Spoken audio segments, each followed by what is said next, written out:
to affirm that the written report you submitted pursuant to MCL 46.11 and the oral report and testimony you are about to give before this County Board of Commissioners will be the truth, the whole truth, and nothing but the truth, so help you God?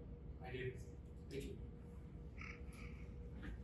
Please proceed with your oral report. Thank you.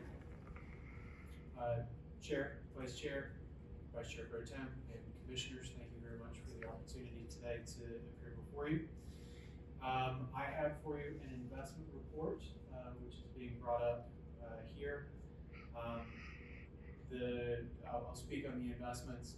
I have with me my investment advisor from PFM Asset Management, Rodney Quinn, who I work with very closely on our investments and our portfolio.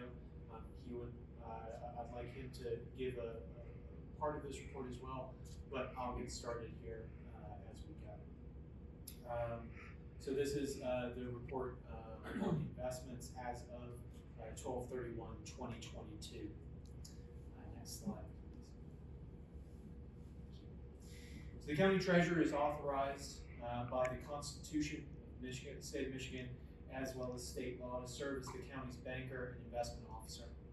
The Treasurer's primary responsibilities are to safeguard public funds and to collect and account for the revenue used to operate programs for county residents.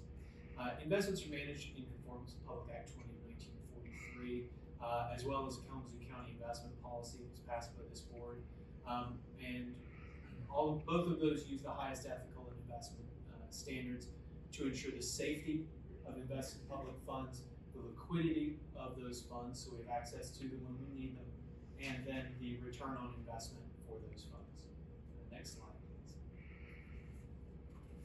So the investment policy for Kalamazoo County, again, the primary objectives in order are safety, liquidity, and yield. It's very important when we're investing public funds that we don't lose that money. And I'll get to the unrealized loss versus realized loss conversation here in a minute. But we make sure we prioritize saving the safety of those funds.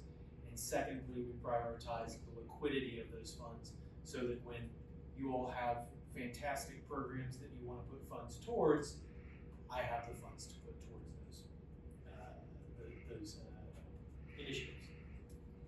And the last thing is the return on assets. That is not the highest priority, but we do like to see numbers go up. And so I do like to earn money so that we can do even more wonderful things for this community. The policy as it stands was revised on 10/6/2020 and is also a part of the 2023 budget policy. Policy requires the County Treasurer shall provide an annual report to the Board of Commissioners, which provides a clear picture of the status and types of investments. MCL 12996B3 also requires that the investment officer shall provide a quarterly written report to the governing body concerning the investment of those funds. Next slide, please. Oh, there we go. Okay. How do the county's books function? So this gets a little bit to the mark-to-market conversation. And so it's a little bit complicated, but bear with me. Throughout the year, the county functions on a cash basis until year end, because at the end of the day, we care about how much money do we have. That is the most important item that we focus on, and so the investment reports that you receive throughout the year are on a cash basis. At the year end, however, we are required by the GASB rules and by our auditors to move to a fair market value recording function. That is the mark-to-market. It's in compliance with the Government Accounting Standards Board Statement 31 on GASB 31. By recording our investments at a fair market value, we necessarily needed to book this year, or needed to book an unrealized gain or loss, depending completely on where the interest rates have moved throughout the year.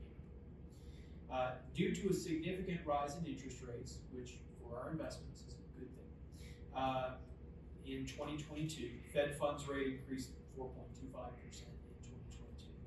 The county recorded an unrealized loss of $2,107,259.63 at year end.